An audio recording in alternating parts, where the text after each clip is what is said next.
Hello. It's good afternoon, and when we're watching this video, it's evening, it's good evening, good morning. So I'm watching this video in the morning.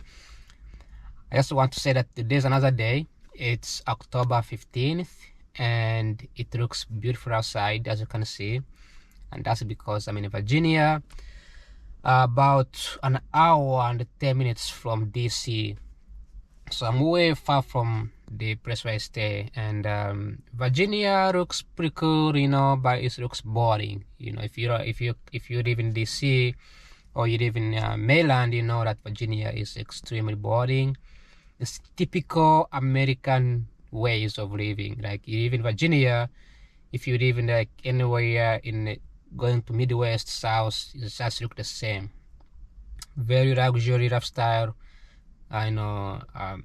Brand new build homes and warehouse and factories and businesses and offices. So that's because these places were not developed before. Now they are developed, so there is an expansion toward the south. This is why we see a lot of new things. Every time I start speaking in my car, I get carbon monoxide, even though the windows are open. But so today it's marking another day of making a video in my own car, and I want to say something that I've been working on, which is poverty trap. And I want to mention today that one of the reasons behind the poverty trap is nutrition. Yesterday I mentioned about nutrition and what we can do to fix it. Maybe give farmers enough equipment, enough machines, control how much they grow. Some countries are doing a great job, some are not. Like for Rwanda is doing a wonderful job as far as I can remember. They give people fertilizers. We should do the same thing in Uganda. Maybe the government should invest in storage, so ensuring that farmers have the control over what they grow, and they can successfully store that food for a long time, so they don't have to feel discouraged to keep growing more and more food. As there's enough storage, the next season can roll over, then find another food in there. So that way people in the city, the students, and the old people in the country, they can have abundance of food, and that way there's enough supply of food, because one of the biggest issues is the food supply. And when people eat, they can eventually innovate, study, and sort of increase the productivity, like we see in African nations where the productivity is very low. Today I want to talk about education. And education is a key in short, is part of the human capital. When you're investing in the people, you want to ensure that they eat, so they have food to eat. This is popular and common among soldiers. They actually get enough food, otherwise they won't be able to fight. Why? They have to be able to eat. So I don't think the first thing that soldiers do is to have access to food. So we've already fixed that. We already figured out what countries can do, especially in Africa, to supply food to people. But the second thing is to give them education. And when I say education, I'm not talking about like me being a master's student in at the university, or having students do PhDs and do masters. Those are good things, but those things come later. Like we see China, for example. We have a lot of Chinese studying, engineering and chemistry and economics, like very high level degrees. But there is somebody behind the scene doing something very important. Like in China, you have people, millions of people working in factory, building iPhones, building cars, building tires, building houses, right? Those are big skills. And I'm not talking about like trade. Trade is different. Trade, you're again trained on something that's already built. I worked for Tesla. So if I was an engineer and my job is to design Tesla, I'm an engineer. If this Tesla car is built, someone else can be trained as a trade to fix Tesla or work on it. Those are different things, right? that is transfer skills. You're transferring the skills to someone else. What I'm talking about when I talk about education is improving what is already in there. So we know that these farmers, particularly in Africa, they have certain skills. They know the seasons. Like, they've been growing food for years. Okay, otherwise they wouldn't be able to survive. So they have the skills. We just need to improve those skills. We just need to increase those skills. So for instance, if a farmer is digging using a hoe, instead of teaching a brand new kid on how to use a hoe and how to use a machine, that kid may know, I can learn how to use a machine. I can learn how to dig. Go to the farm and dig an entire farm with a machine. But if I don't understand the concept behind agriculture, it's going to be very difficult for me to even determine how, when, and how to till the land, how far should I go in the land, so those two things. Farmers, they know, like, they have an idea, they have the basic skills on how to till the land, they know how to dig the land, they just don't have the ability to improve on those skills. So I think when it comes to education, we should be able to assist the people to improve on what they already have. And a lot of education system in the poor nations is to learn the things from another part of the world. So you have, like, when I grew up in Uganda, I used to learn about the US geography. Now I'm in the United States, it doesn't make sense. I don't even know anything about the rivers and the lakes, Canada. I don't want to know. When I took the test to be a US citizen, they asked me for some questions like, which state borders Alaska, something like that. Those were basic stuff, right? But it's not something that they would ask me if I'm gonna be having a job at IMF or World Bank, right?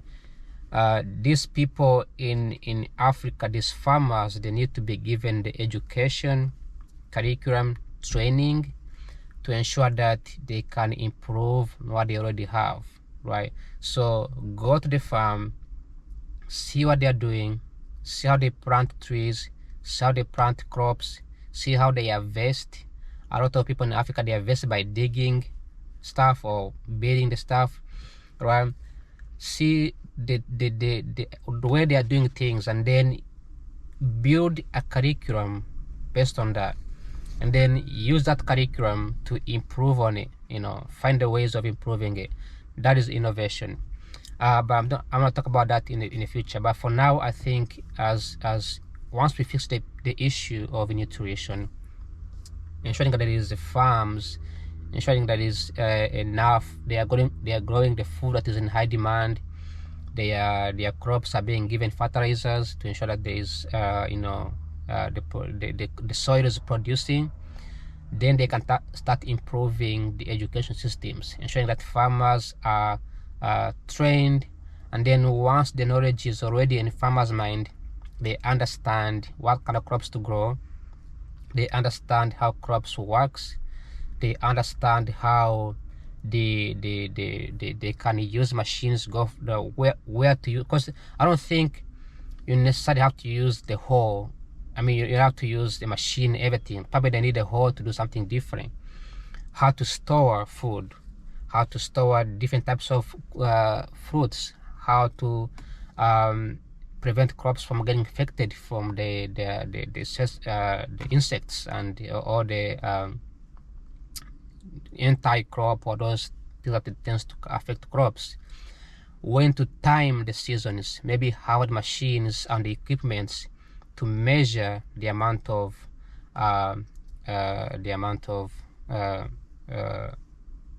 rain or heat, right? If farmers knew how much heat is going to be in their crops, and then they can track the temperature in their crops, they can plan out ahead of time to ensure that they don't have to deal with those issues again. And I believe that there are some corporations in the United States, like NASA is one of them, and many other American agriculture companies that would be willingly to ship out or produce in large number the thermostats and all those equipments to measure the temperature, the heat, the rain. What about the water, the access to the water? Sometimes farmers are in an area where they can easily access water, but they don't know this because maybe beneath their land there is abundance of water, and they can have huge dwells to pour out the water to water their plants. Maybe the type of crops they're growing, maybe the land where they're growing crops, they can plant trees on there. So teaching the farmers basic education and then giving them certificates is something that needs to be done. I believe Rwanda has done a great job in giving other services. I will talk about this in the future, but right now I'm focusing on farmers. But services like ensuring that people who work in a restaurant, so people who work in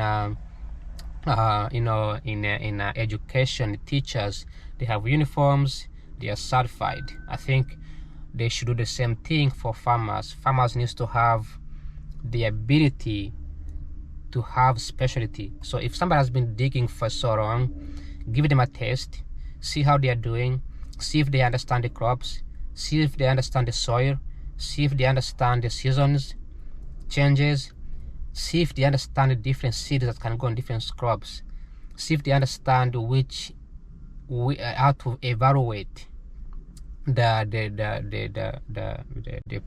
pesticides. If they can tell the difference between pesticides, how it affects their crops, identify different enemies for their crops.